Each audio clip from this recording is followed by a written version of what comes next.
I'm Beverly Enos, and you're watching Spotlight Georgetown. You can find us Fridays, Saturdays, and Sundays at 8 a.m. and 8 p.m. on your local cable station. Think about coming and joining us. The cameras down here are pretty neat. They've got all kinds of computer things for any of the computer people that would like to come and learn.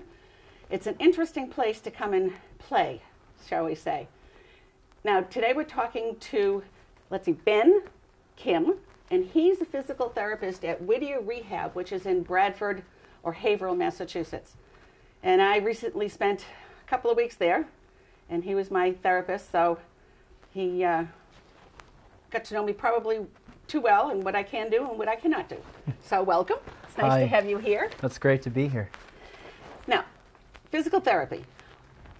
You live in Georgetown. Yes. That's how this whole thing started, because you asked me the first day, where do you live? Yeah. And I said Georgetown, and you said, so do I. And I said, where? And you told me, and I told you where I grew up. So this is all kind of the circle comes round and round again. You're married. Yes. You have a lovely wife. Yep. She's great. We just got married in August. Oh, you're a newlywed. Yeah, so this coming August will be a year. First year. Yeah. Fun, fun, fun. Yeah. Physical therapy. What kind of an education is needed now for physical therapy, and what do you do and how do you go about it? So I got my four-year degree at Amherst, UMass Amherst. Okay. And so after I had a couple courses with, I was an exercise physiology major, and the next step, well, to me was I wanted to do physical therapy, so that was an extra 3 years for the doctoral program, which is what's becoming standard now. I don't know if there's any. It used to be a master. Yeah, so I don't know if there's any master's programs Right, anymore. I double checked on that. Yeah. So you need to have basically a doctorate. Yes. Yep. Because you go year round. It's 3 years year round. And that was after your 4-year degree. After my 4-year degree. So if somebody's looking to go into physical therapy now, is it still? Can they do it in a shorter period of time if it's all year round, including the first 4? There are some schools that offer that. I don't know which ones. Maybe Ithaca, where you can start off early. If you know PT is going to be your route, you can start in undergrad, and you might be able to shed a year. I think you can get it done in 6 years. Okay, I think UNE does the same thing Yeah, too. yeah, that might be another program that does that. And it's funny because that's where my daughter went, and that's where Dr. Hunt got her doctorate. Oh, okay. So that was our connection. And in fact, it was Small our connection world. again 2 days ago. So it's been quite a history. Why did you go into physical therapy? Well, in undergrad, I had no idea what I really wanted to do. It was getting to be my junior year, and around that time I had an anatomy course, and it was a physical therapist that taught that course. So anything that had to do with the body, and we were, for the anatomy class, she would talk about her experience in the clinic. And then when she mentioned there's a program to get a DPT, and I just thought, oh, that sounds interesting, a doctor in physical therapy. I never thought about that, and so I went to that little meeting on that to look into the DPT, and I was intrigued, but I still wasn't for sure. I don't know, I just didn't feel like rushing into a career, or making a decision about doing 3 years of school, because that is a commitment. Especially all year round, and you've already done 4. Yeah, so I didn't know. So when I graduated that summer, I looked for physical therapy clinics. I Google searched it, and 200 clinics came up within this area. And so the first one at the top of the list was WhittierRehab Hospital.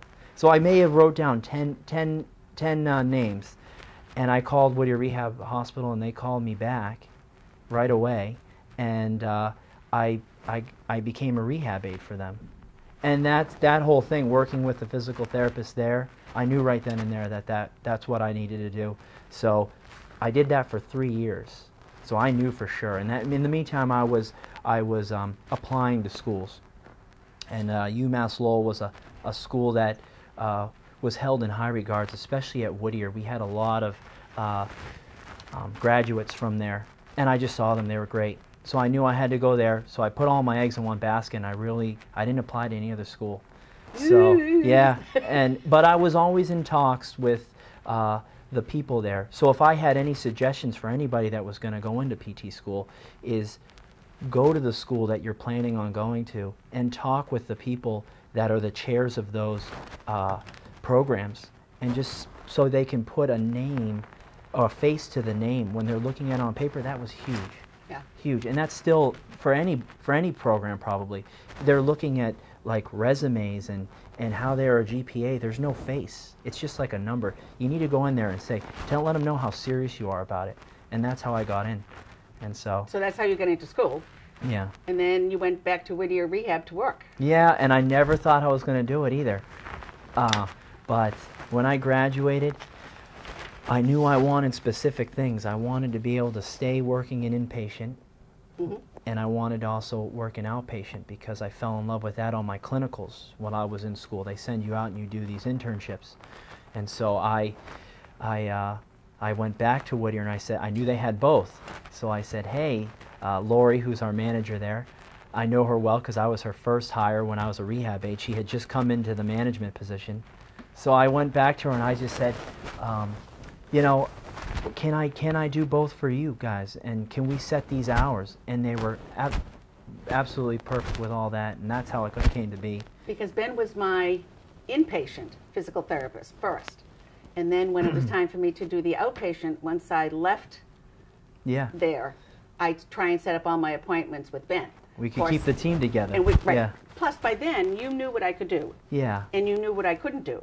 Yeah. And you knew that if I didn't do something interesting enough, I would get bored and need to do something else. But that's also the best benefit. Another great benefit of what I get to do there. You're not the first one that I've done that with. Not usually, but there's been a few others that I've seen upstairs that live locally that I was, try to get them to continue to progress. Because rehab can get you to the point of getting home. It doesn't get you to the point where you need to be to do certain things. Sometimes it takes just a little bit more rehab. I've done my other types of rehab, outpatient, if I hurt a knee or an elbow or something, someplace else local, and I loved it. But having been living in Whittier for a couple of weeks, which is a wonderful place to go, I would have stayed longer if they would let me. Coffee in bed every morning, they bring you your food, somebody takes care of you, they let you do your own laundry, and they let you cook. They kind of make you do both, but that's okay. But it was a great place, and it did amazing things for me. It took me way beyond what I normally would have coming out of a hospital. So by the time I went home, I didn't need a visiting nurse. I didn't need I could drive. Mm-hmm. So I could do anything that I wanted as long as I, was smart and rested and that kind of thing. Why are most people sent for rehab, and how do people get into, well, first, why are most people sent for rehabilitation? So if you're speaking about the inpatient setting? Or any kind of rehab. Yeah. Okay, so let's talk about the inpatient setting. For the people that are staying at the hospital, it can be a number of diagnoses, but they have to meet a certain criteria. So I guess to be upstairs, you have to we're a long-term acute care rehab hospital, right. So you have to be sick enough or to need 24-hour nursing and 24-hour doctors.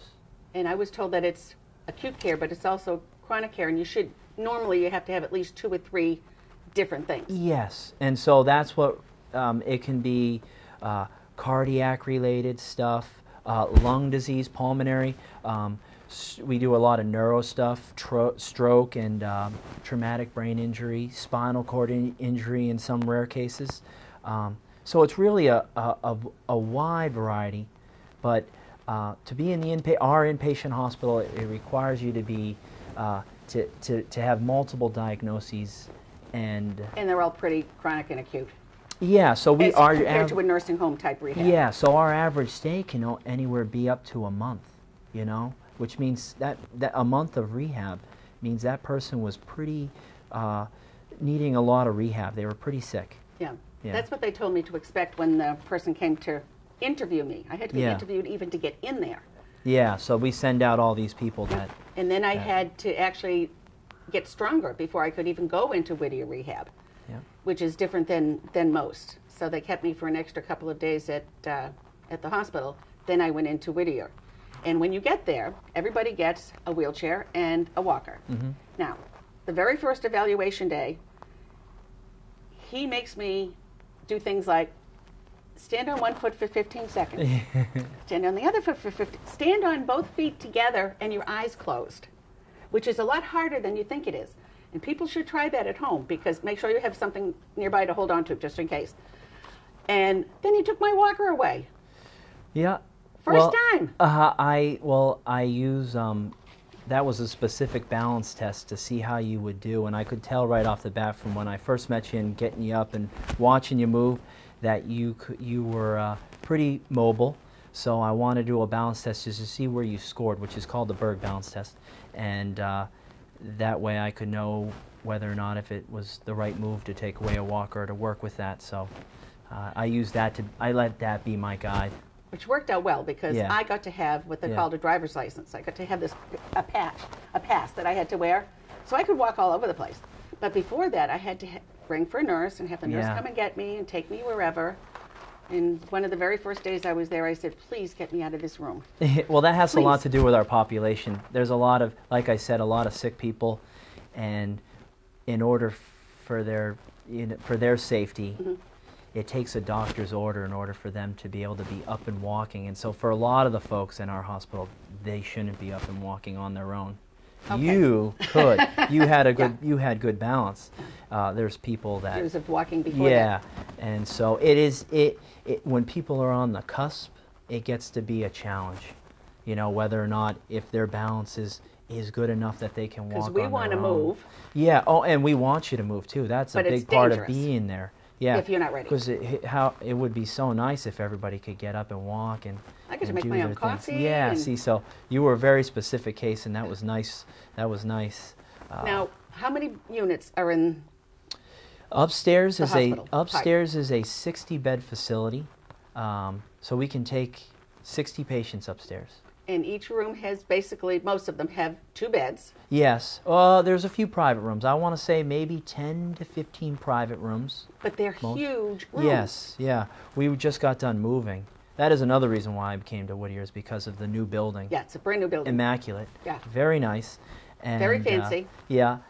And so our rooms, because we dealt with the other place where the rooms were very small, they knew to widen these up, the rooms up. I'm not sure what the size of the rooms are, but they each held 2 hospital beds, 2 wheelchairs, 2 walkers, a private bathroom with a huge walk-in shower with its own built-in seat. Yeah.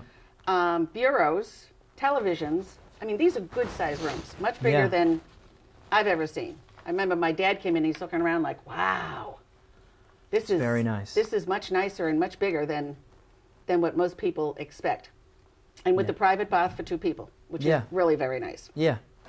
Oh, it's unbelievable. All the services. And when I got to the point that I could do things, the aides or the nurses would say, we can do that for you. We can take care of that. It's like, I'll do it myself. But no, let us take care of this. We'd love to bring you coffee in bed. I've never seen so many pleasant people. They're very good, in my life. They're just amazing staff. We have a great staff. And a big, another big reason why I came there is because the staff has been consistent. I've known the doctors since I started, and a lot of them have been there for 20 plus years. Yeah. Nursing. I mean, Lisa, our nurse, has been there for almost 40. I don't even want to. She probably wouldn't want us to say. She's been there. Well, I think she's at least in the mid-30s as far as being even the case management. There's a lot of people that are still there, and that's what's so great. I mean, we're all so close. I've been in and out of other hospitals, especially in the last few months. There were like 7 times. In no place did they all know the same thing at the same time. If somebody told you this is what you needed, everybody knew that's what you needed, which is not very common in hospital situations, but in the rehabilitation hospital, it was, which is one of the things that makes a difference, because it is a rehabilitation hospital. It's not just, someplace you go for a while. Well, we started this new program called High Reliability Organization, where everybody needs to be on the same page. So places like, companies like NASA and stuff like that, where there's failure cannot happen, we try to take on that kind of same route. So they're a highly reliable organization. We at Whittier are trying to take on some of that kind of stuff, where communication between all the departments, so everybody's on the same page, so no one makes any mistakes. When my name came up as a patient, we talked about my physical therapist, my occupational therapist, my doctors, nurses, they would all come for a meeting about one person. Absolutely. So everybody every knew, week. Every week. Every week. So they knew about meds, abilities, everything. When you were going home, what services you would need, it's all discussed. And if the family needs to be involved in certain things, then we have a team meeting with them and you.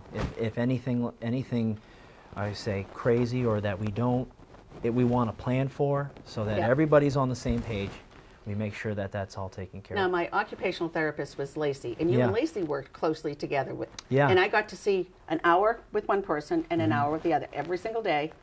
And if I wanted extra, I could say, "Can I come down into the gym and use this or that?" And I always got a yes. We try very hard to make sure that if people that can do extra get extra, you know, because we love patients that are good rehab candidates, you know, people that want to get better. Yeah. Most people want to get better so they can get out. I wanted to get better so I could stay, but they wouldn't let me. Now, Whittier has a lot of things that makes it very different. So let's talk about the inpatient first, and then we'll go to the outpatient. Okay, so inpatient, we have some new harness systems. And there's a whole gym. Yes, we have a very large gym upstairs, very large, and we just installed these harness systems that go along the wall, so that if somebody has trouble walking, we can use lifts, and I want to use the word. It's almost like a rock climbing harness, so it's comfortable. And I thought it was a zip line and wanted to try it, but they wouldn't let me. Yeah, it looks like that. It does. So we can, for the folks that are very deconditioned and are trying to walk for the first time, cannot stand on their own, can start trying to walk earlier than if they were at a place that didn't have this stuff. So we're very fortunate in that respects. So we have a lot of what's called body weight support type devices. We have ones that are mobile, that are on wheels that we can kind of push around and do that, and we have the one on the cable system upstairs. One of the other things that I was impressed with was whatever machine it was, you know, the one that you either pedal like this. Oh, yes. You didn't have one, you had four. Yeah. We have almost anything that you had multiples, many multiples. Well, that's a very used piece of equipment down there. So we have the arm bikes down there. We have the new step, which is in cardiac rehabs. Yep. We have one of those, and we have some bikes, recumbent bikes, and things like that have a seat that are a little more comfortable. I actually looked into buying the new step. Yeah, it's a wonderful piece of machinery. It is. And but it's worth at least a half year's of mortgage. Yeah, it's expensive. Yeah. It is. It is. But it's almost like an elliptical, but you're sitting. Yeah. So it's something that you can, and all of these things have levels, and like any place. Now, downstairs. You have different things downstairs too. That is for the upstairs people and the downstairs yes, people. So people from upstairs do come downstairs and use some of the equipment down there, because we have a lot of nice equipment. Our neurologist, Dr. Breen, pushed for some of the best equipment that I've seen in the area. I mean, I've done my clinicals, I've done my rotations around the area, I've been in other hospitals. Not too many places have what we have. Starting with the pool. The pool's very nice. It's a therapeutic pool, so it goes up to 92 degrees. And there's actually two pools. And there's a smaller pool that's a little cooler that goes to 85. So that's for people that have like a heat intolerance. But if you have a hip or a knee replacement, it's not going to hurt when it's at 90. No, yeah, see, so they love it.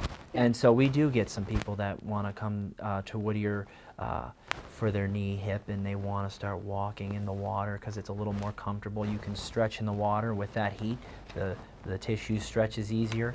And not to mention we have the underwater treadmill in there. That was cool. Yeah, so those are the kind of things I'm talking about. Not too many places have an underwater treadmill, which is very nice, and a lot of people... So you're in the pool and you're on a treadmill, so it doesn't put the pressure that it would... No, you don't have to worry about the... you don't have the pressure through your joints. You're not worried about the gravity, and you have the resistance of the water to build strength, So, which is nice. do some people come just for the pool therapy? Yes, a lot of doctors in this area specifically refer some of their patients, a lot of back patients, fibromyalgia patients. There are I saw a number lot of two, children, too. Yeah, kids. In the afternoons when school's out, there's a lot of kids in there too. So it is a great place for people that have tried land therapy and it wasn't successful. So we have the option of trying both, with the goal of trying to get back on land because we don't live in the water. So, or if they can get to a place, a gym that has a pool, in which case we also have the ability for people to come and just use the pool. We have a maintenance program where people come where they're not on therapy, but they have their program already set. They can do it there. Okay, and if right there's across, no local gym. right across from the pool, these were the things that I thought was so neat, is Whittier Way. We Way. call it Whittier Way. So there's a car where people work, because the old building, we had some kind of a box. It was very strange, a wooden box that people would practice getting in and out of a car, but that's not realistic. So the Arcides, the owners of Whittier, were just like, let's get a car in there so we can really practice getting in and out of a car. Now, this is a real car. And recently, I mean, since I came out of the inpatient, I had trouble with my knee. And I had to learn how to get in a car all over again. So I said, okay, I must be doing something wrong. And that's what I was doing. I was getting in the car wrong. And I was twisting my knee every time I did. So even for people that think they're pretty much put together, Yeah. that was helpful. And what else is down there that I had fun doing this one too? Yeah, well, there's also the Shaw's supermarket, the mock Shaw's supermarket, so people working on if they have to go home and shop for themselves and they need to do financial budgeting type things. A lot of high-level executive functioning cognitive skills when they get Luckily, out. I didn't eat that one, but They can go there there's and a cash practice that. register and there's Yeah, so we shopping worked. carts and- Yeah, work on trying to price things out, adding things up, sticking to a budget. That can be difficult Making for change. somebody with a traumatic brain injury or a stroke. So we have that there that was for cool. them. Yeah. And next to that, next to the car, they have a putting green. Yeah. You get to play golf. Yeah. With the background of Newburyport. With the background, and I thought that would be one of the easiest things to do. Yeah. But when you're doing that and you've got issues with the knee, and I had heart and lung type stuff going on at the same time, you got to shift your weight. It's a good balance It's exercise. very easy to fall yeah. over. Yeah, it's a good balance exercise. So that's a very nice. So it was fun to do instead of Yeah. being a chore to do all the PT. Yeah. Now, what's the best machine you have downstairs? Oh, definitely the newest and best is the Alter G treadmill. It is so nice, and He's walking on the moon. basically, so it's a very specialized treadmill that you wear these shorts, and it's easy to get into. It's like wearing dye pants. Yeah, it's easy. You walk into it, and basically this rubber surround comes up and surrounds you. You zip into it, and it can fill with air, and you can take, and it weighs you. So that way, if you put it to a different percentages, it can take the percentage of body weight off you. So we can go all the way down to 25% of your body weight. And for somebody that has pain in their knees or something like that, you can decrease the weight so they can walk comfortably I on a remember treadmill. the first time in it, I had to watch the monitor in front Yeah. because it was so light. Yep. Your body becomes so light, you almost couldn't remember where you were walking. Yep. So you had to walk to make sure your feet were going right. There's a camera so that you can see everything, like you said. There's from side views, back views, and front view. And so, because obviously with that rubber surround, it's hard to look directly down at your feet. But we don't want people to do that anyways. We want people to look up when they're walking. So that's it's very training. nice. Yeah, and it works for even we've perfected it, getting people in and out of there, even for people trying to walk for the first time. So like I said, people upstairs use those harness systems. Some people aren't successful with those because either they might have pain in the harness or it just doesn't fit them comfortably. Usually our best bet is the Alter G treadmill. Now, this is the neatest machine. I had never seen Yeah. anything like it. And how many are there in the country? Oh, not many. I know that Tom Brady took up 2 of them, and I want to say that the representative that came out said there was very few rehabs in this area. We had to go all the way up to Portsmouth to see one. So and not in an New Hampshire, inexpensive machine. That was the closest one that we saw to our hospital. So we even have this. We just opened up on our website the ability to come in and use it for a fee. You can come in. We've had some people training for the Boston Marathon through this winter. This woman had an injury, but didn't want to stop training. So a lot of people just tough it out, you know. So she saw that we had one in the area on our website. Plus, you're not going to get hit by a car, and the snow doesn't bother you. She came out and she started running, and she would spend 1 hour to 2 hours running, pain-free, because she was able to unweight herself to the point where she didn't have the pain, and then tried to go for longer and longer periods of time. And so she didn't need a doctor's referral. There are programs for that. She paid out of pocket. Yep. Yeah. So she didn't have anything to do with physical therapy. There was a session where she first came in where we showed her how to use it, and it took her 15 minutes because it's very easy. The setup is the same as any other treadmill. Yeah. And we showed her how to do it, and off she went. And she came in once a week and did her long runs in there. That was fun. That was a fun machine. Yeah. Most of the time, for people to come outpatient, they need a referral from a doctor. From their doctor, yeah. How does that happen? So in outpatient, we accept a wide range of diagnoses and even in a wide range of ages. We have kids to older adults, and we get sports injuries, pulmonary type diseases, cardiac diseases. We even have a very specific program for neuro, for any type of traumatic brain injury, stroke, and spinal cord. We really cover the whole gamut. There's nothing that we don't see, I guess you could say. And that is, again, a huge gym with two areas, two big areas, plus a pulmonary area even beyond that. So instead of having 2 bikes, there are 5 bikes. Or 5 treadmills. A lot of things that I never even used because I didn't have a need for it, I assume. Yeah, your program was set up when you had your initial evaluation downstairs. So, not to say that we couldn't use those things, we just didn't. It wasn't a part of what we needed. What you needed, I guess you could say. What's the best part of working in some place like that? Definitely.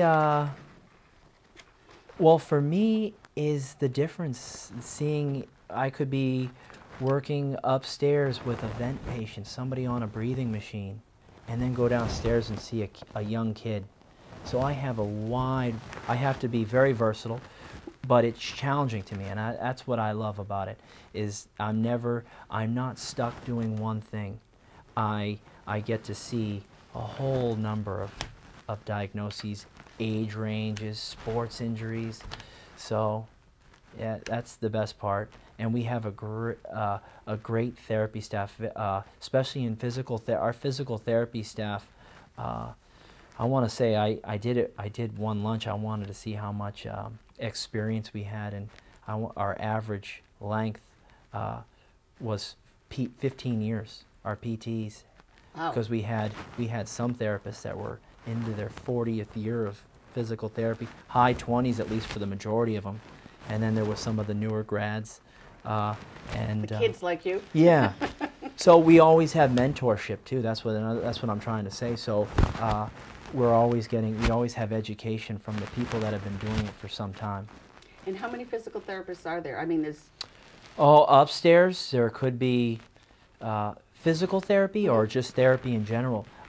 Physical therapy, I want to say there's about 10 or so physical therapists. Downstairs, how downstairs, there's probably about 6 or 7, and there's a whole plus the 10. All the per diem staff that we have.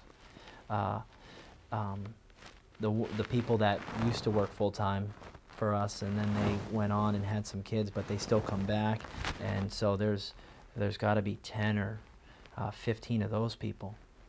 The one thing that I found was that it was never boring. No. If you go to a gym, or you go to an exercise class, or you go to physical therapy, other places, sometimes, okay, get on the bicycle, and then we're going to do this, and then we're going to do that. And by the 3rd time you go, you could tell them what you're going to do.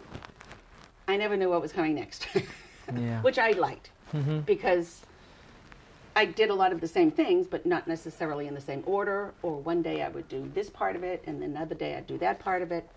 So I found that the most beneficial for me, because I just didn't pay attention to one little thing. Everything got taken care of, which was different and enjoyable. What do you see for the future of physical therapy in places like Whittier? Well, hopefully soon there will be a lot more people with their doctorate in these settings. And what would be great is if, what I hope for is that insurance companies start allowing for direct access, meaning you don't have to go to see your doctor to come see a physical therapist. You can just go, because we all have our doctorates, you know. The reason why you have to go see your physician before you come see me is because insurance won't cover the cost of that.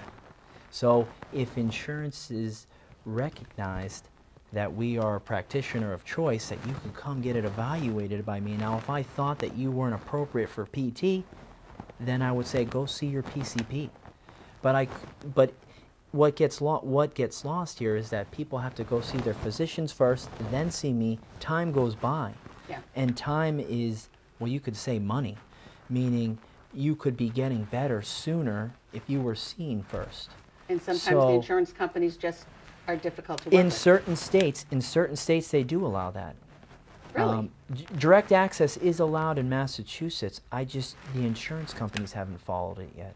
Meaning, wow, I didn't even know that Medicare sets the guidelines for that. Medicare says we're not going to let someone come to physical therapy until they see their PCP. I think they're a little bit afraid that something's going to get lost, meaning that physical therapist that does that initial evaluation is not going to know what to do or who to refer to if something's not right. But that's not the case. We're very well educated now. We know these red flag issues, that whether or not if we can help that person. So it only saves that person time to get better instead of having to go see a physician first. And then it's 3 months before. Especially if you've already been to physical therapy, and let's say it was your knee. You know you've had it before. I can just go back to them, set up an initial evaluation. We get this thing done instead of having to go maybe get see your doctor first, which isn't a bad thing. I'm not saying that's a bad thing, but some people just know. And quite often the doctor then sends you to a specialist, and the specialist has to do the referral. Exactly, an ortho specialist. Yeah, so your PCP may say, "Oh, I'm not sure on this. So I want you to see this ortho specialist." More time, because an ortho specialist takes weeks maybe to even get an evaluation. Then they may say, "Oh, you should do PT for 8 weeks." When in the meantime, you could have just come straight to PT. So that's your hopeful future. Yeah. That's what I like to see, because I know that we have some very good staff, and especially PTs coming out today are very well educated. And that's what that whole hopes was for the doctoral program, that we would be a very well educated practitioner that could make decisions and say, you will benefit from PT, or no, I think that you need to see your PCP. There's something else wrong here. It's not musculoskeletal related, because that's our main things that we usually do when for PT when it's appropriate. Anything else that you want to add? If you have the opportunity to come to Whittier, people can come and just take a look. Yes, I just want people to know that we exist, because we do not do a whole lot of advertisement. Our main source of marketing, I guess you could say, is the building. From the highway, you can see that it says outpatient, inpatient, but we just talked about all the great things that we have. So anybody with any kind of issues, pain, whatever, that's not something that somebody should live with. And you can come make things better. Come get an evaluation, or talk to your PCP to get it a referral to try physical therapy. And we have so many things to offer. So that's basically. Well, thank you very much. It was good to see you. Yeah, it's great seeing you. Hopefully I get to see you socially from now on instead of professionally. But it was good to see you. Welcome to Georgetown. Thank you. I'm Beverly Enos. This is Spotlight Georgetown. Fridays, Saturdays, and Sundays, 8 a.m. and 8 p.m. If you think you need some help with physical therapy, this is the guy to call, Whittier Rehabilitation. Thank you for joining us. Bye for now.